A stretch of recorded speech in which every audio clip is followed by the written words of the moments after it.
Okay, everybody, so we are on to section 3.3, and that covers the fallacies of weak induction. Let's get the slideshow going here. Okay, so fallacies of weak induction. Last week we covered the fallacies of relevance. So these are just grouped a little bit differently. Fallacies of weak induction. These occur not because the premises are irrelevant to the conclusion, like the ones that we saw last week, but instead they happen because the connection between the premises and conclusion isn't strong enough to support the conclusion, right? So maybe the premise or premises are relevant to the conclusion, but you just don't cover enough ground to support them, right? So the first one there is appeal to unqualified authority. And that's when we argue in favor of some conclusion and rely upon the testimony of some person or group that really has no legitimate claim to authority in the matter at hand. So in these cases, legitimate means expert. So if you're trying to support a conclusion by deferring to the testimony of someone else, you gotta pick an appropriate expert. It's a fair way to argue, but if you pick the wrong expert, then you're committing the fallacy known as appeal to unqualified authority. So again, here's some of those textbook examples, right? Just that are intended to show you the movement of the erroneous or fallacious thinking, right? Drew Barrymore says that CoverGirl cosmetics are the best for delicate skins. Well, if she says so, it must be true. So here's the conclusion. Well, how do you know it's true that CoverGirl cosmetics are the best for delicate skins? Oh, because Drew Barrymore says so. Well, you picked the wrong expert. If you wanted to justify a conclusion like this, like CoverGirl cosmetics are the best for delicate skins, then you need to pick somebody like a dermatologist, right? Or an esthetician, not a celebrity, right?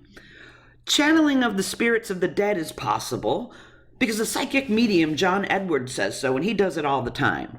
Well, the reason this is an appeal to unqualified authority is because any sort of psychic abilities or channeling the spirits of the dead, these aren't considered legitimate fields of knowledge. Maybe they're fields of belief, but nobody can be claimed to be an expert in something that isn't recognized as a legitimate, verifiable, empirical field of knowledge.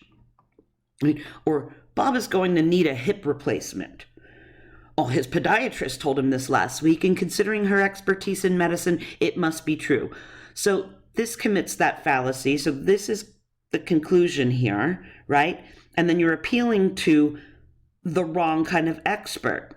A podiatrist is a foot doctor, not a hip doctor. So that's how come this example commits the fallacy of appeal to unqualified authority. And then I'll show you, like I did last week, just some, ads. This is an old school one. I love these old school ads. More doctors smoke Camels than any other cigarette, right?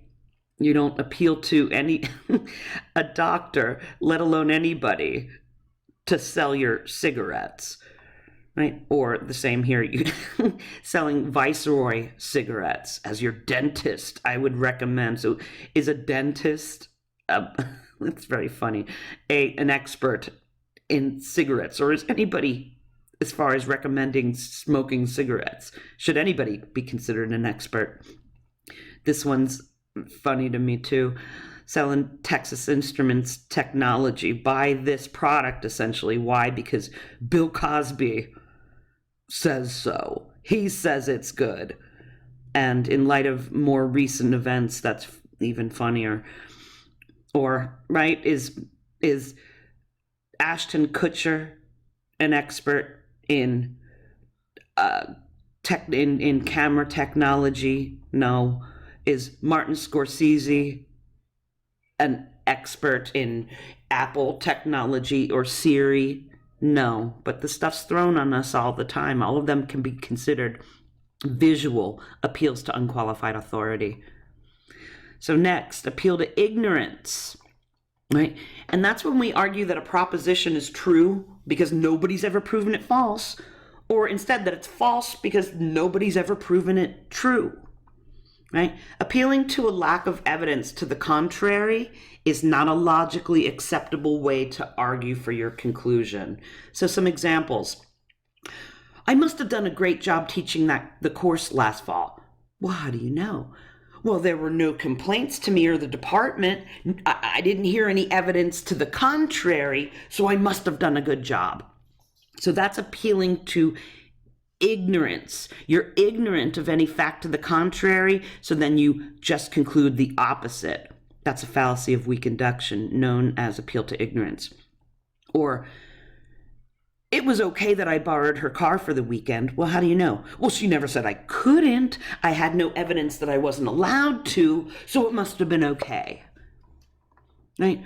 Or, people have been trying for centuries to prove that God exists, but they failed miserably. So we can safely conclude that there is no God. You can't conclude for sure that there's no God simply because everybody has failed to prove conclusively that there is one. Right? And I don't have any media for this because this is really a fallacy or pictures, because this is really a fallacy that happens in language, in written language or spoken language or in your mind. Right? But there's two notable exceptions to the fallacy of appeal to ignorance that we should be aware of. And one, in some circumstances, it can be safely assumed that if a certain event had occurred, then evidence of it could be discovered by qualified investigators.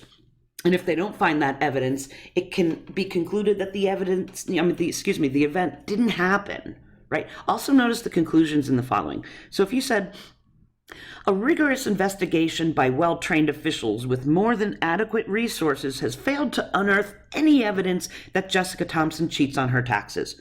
So she probably doesn't, okay? In that case, first of all, if you've had a rigorous investigation performed by well-trained officials with adequate resources, and that investigation says, look, we can't find anything on Jessica Thompson that says she cheats on her taxes, it's fair to conclude she probably doesn't, right?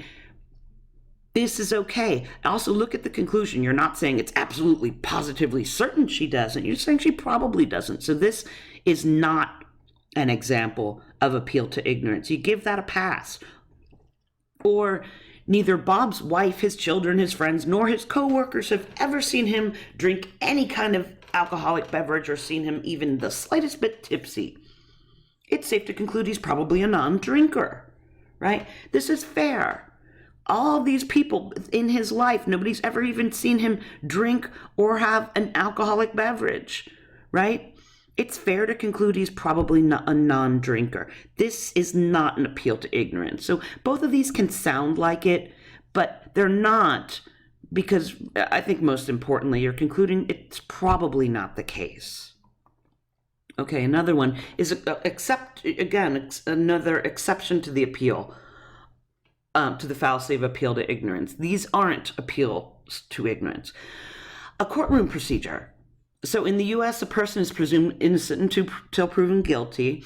So if a prosecutor fails to prove guilt beyond a reasonable doubt, counsel for the defense may justifiably argue that the client is not guilty. So the example is, members of the jury, you've heard the prosecution present its case against the defendant. Nothing, however, has been proven beyond a reasonable doubt. Therefore, under the law, the defendant is not guilty. Right? We failed to come up with conclusive evidence that he or she did it. Therefore, they must not have done it, at least under the law. That's not an appeal to ignorance, although it might sound like one. Okay, next up, hasty generalization. This is another fallacy of weak induction, right?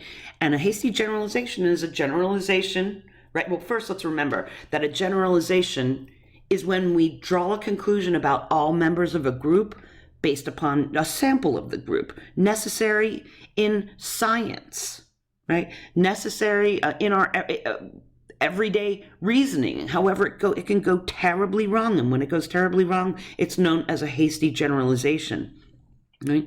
So this fallacy occurs when that sample is either too small, it's not randomly selected, or it's biased in some way. This is also known as stereotyping, or any of the isms: racism, sexism, ageism, right? Okay. So here's some textbook style examples. Let's take the conclusion first. Let's say the conclusion is people on welfare are just trying to get something for nothing.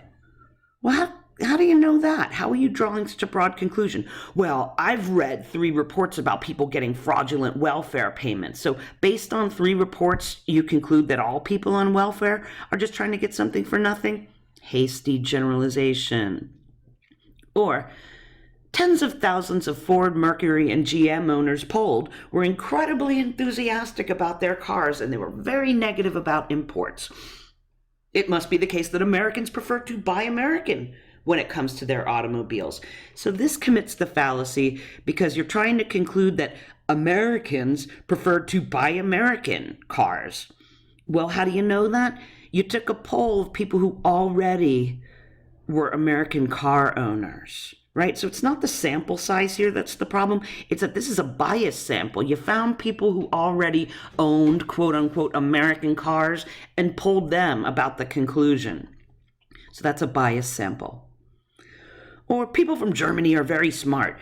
How do you know? Well, every single German I've ever met has been very intelligent, highly intelligent. Just because you've met a bunch of people from Germany who've been smart doesn't mean that all of them are, right? And if you reflect on the way that you think, this is something that all of us do all the time. We try to come to sweeping conclusions based on small personal samples, right? What we've sampled is never enough information to let us draw sweeping conclusions. So here's some... this is fantastic. I'm not, you guys, many of you are probably too young to remember. I don't even know if they use Aunt Jemima on the syrup or honey labels any longer. But this was a real ad, right? I'm not even going to read it to you, but, you should buy this syrup or this honey, right?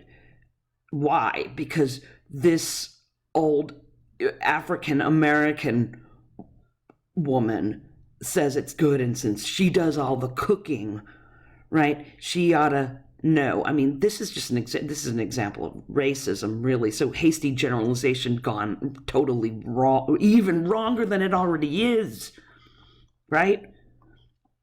Or this too. Don't worry, darling, you didn't burn the beer. So, I mean, this is a Schlitz ad. Any ad is trying to, the conclusion of the ad is buy this beer, right? And then to sell it to you, you get a hasty generalization, which is really sexism about women.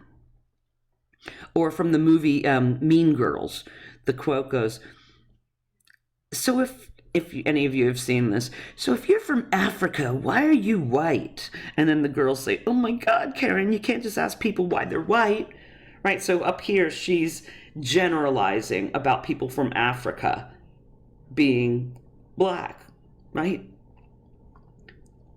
Here's another, the little scholar, right? And the social butterfly, drawing sweeping generalizations about how children with those personality characteristics ought to dress. I mean, or who said men can't multitask? Trying to sell you Nivea for men and then drawing a sweeping, just in order to sell it to you, they're generalizing about men not being able to multitask, right? Again, an ism. This is just another sexism. Or real men know real beer taste, right? Or this is no shape for a girl.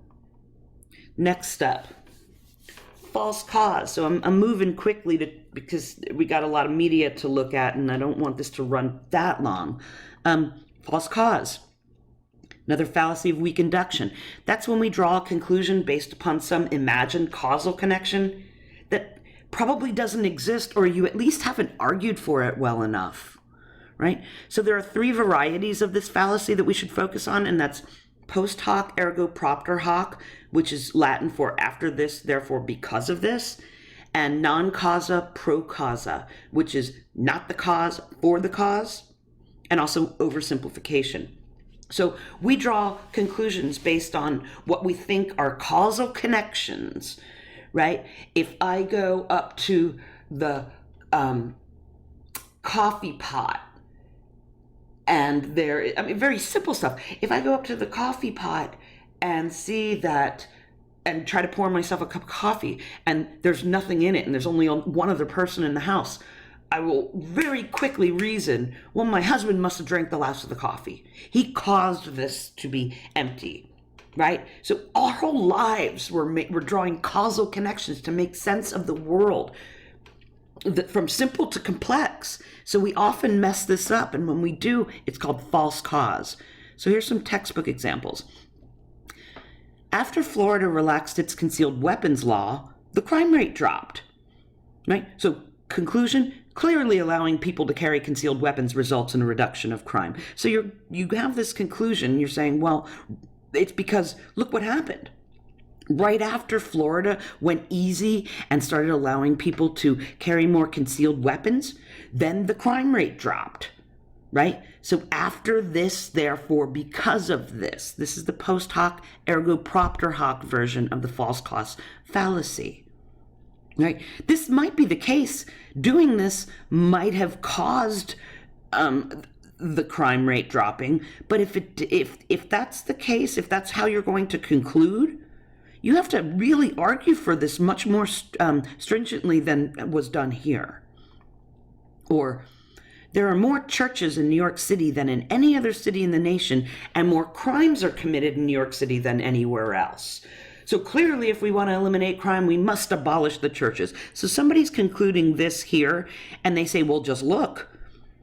There's more churches there and more crimes there. So because these two things are correlated, there must be a causal relationship with them. Some of you may have heard the phrase, correlation is not causation.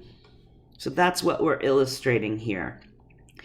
If, in order to draw a conclusion like this, you have to really provide some data to show that there's a causal relationship and not just a correlation here. Or, the only reason they got divorced was that they married too young. Well, that's oversimplification. You're saying that the youthful age at which they married caused the divorce, and that might have contributed to the divorce, but there's no way it's that simple. Okay, so those are your textbook examples, and then here's some images. Cheat death with Palm Wonderful. So drinking this will cause you to cheat death. Now look, I know, in all fairness, these companies, perhaps, who knows what they really intend, but this company actually got in trouble for this ad, right? You can't say cheat death and drink Palm Wonderful. So in other words, if you drink this, you're going to be able to cheat death. It doesn't cause immortality. Or just add vodka. Like, so you got it all, like, apparently the boring suburbs here, and then when you add vodka, boom, you got nightlife. Everything's happening, right? So drinking causes everything to get better. In my experience, that's not the case. Or it's Bush's fault, just everything, right? Maybe some things, but nothing's ever anybody's fault. So that's oversimplification, but again, false cause. Or sea monkeys. I don't know if you guys were aware of this, but they were like little brine shrimp eggs that you could buy, and they would have these ads around in the back of like comic books and stuff, and you could send away and buy this pack and do all this, and they make all these claims, just add water and then these things come to life, and they bring you smiles and laughter, and they're so eager to please they can be trained. Look, in reality, and you get, if you buy this thing, you're going to get this family. It's ridiculous. But it's saying, that essentially their little packet is going to cause this little family to grow up. And if you actually bought them like I did, they're just little brine shrimp, right? This is false advertising and false cause. I kissed a girl and I liked it, then I went to hell. So this is a placard from a church, and in other words, kissing a girl causes you to go to hell. False cause. Red Bull gives you wings. It does not. I know this is all advertising, and I guess all's fair when you're trying to sell stuff, but I just wanted to liven this up with some photographs. From a logical perspective, this is the fallacy of false cause. From an advertising perspective, I guess everything's fair. Next, slippery slope. So that's an extended causal argument, right? It just has a lot of stops along the way.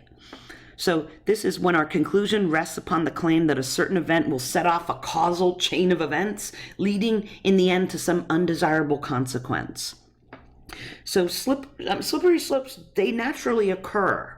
And like I said, they're just extended causal arguments. Things happen. In the simplest illustration, if you line up 50 dominoes correctly and you knock down the first one, then the last one is going to fall as well. That's an extended causal reaction, right? But the fallacy occurs when there's no sufficient reason to think that the causal chain will ever take place. In other words, the causal connections are unsubstantiated. So some examples. We should vote against the new proposition that legalizes recreational marijuana use. Well, how come? Because once pot is legal, next thing you know, it'll be legal coke, then heroin, then we'll become a nation of addicts, right? So you got this slippery slope. So don't legalize weed because it'll result in this slippery slope to us becoming a nation of addicts. Or, for now, they just want us to register our handguns, but just watch. Next, it'll be all types of guns, and then it'll be our compound bows. Soon enough, we'll all have to register our dang butter knives, and the homicidal maniacs will rule the streets. So you see, again, don't make us register our handguns, which we already have to do, but don't enforce that more, because if you do, we'll go down the slippery slope to homicidal maniacs ruling the streets. And here's a visual example. Attention, lunatic atheists and their lawyers, which from the first section you can remember, you could call this an argument against the person, right?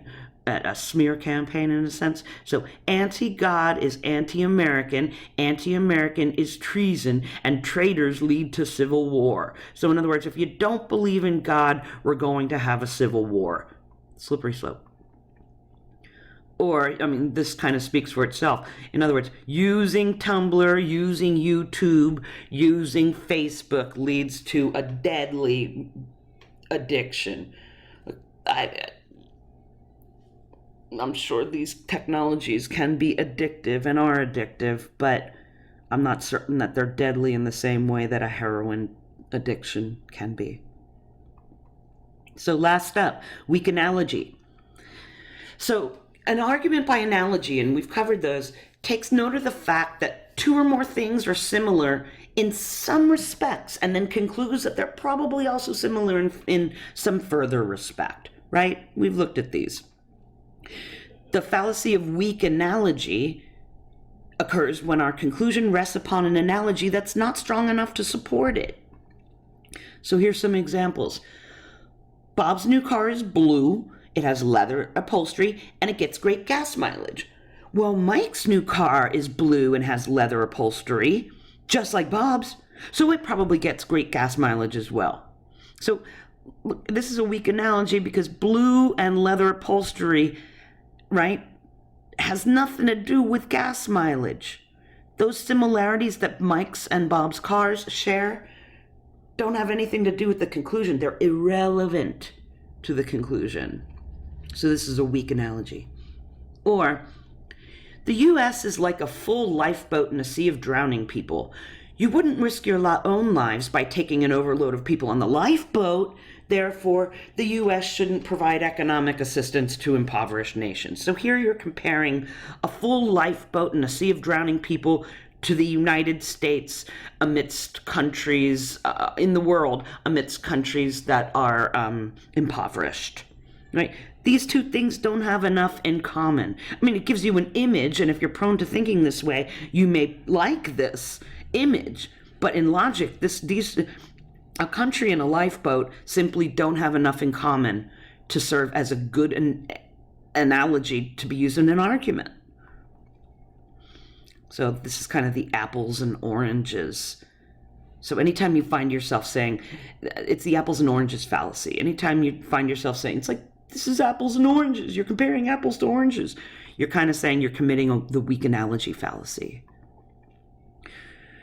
Or, your baby sleeping with you can be just as dangerous, right? So this is a public service announcement about why you shouldn't sleep in bed with an infant, because apparently people roll over and smother them, as gruesome as that is. So this is trying to get you to not do that by saying your baby sleeping with you can be as dangerous as leaving a really sharp knife in bed with your infant. Now, the image is good. The public service announcement is well intended. But from a logical perspective, a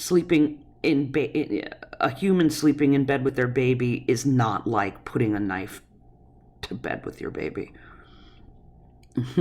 Or cigarettes are like women. The best ones are thin and rich.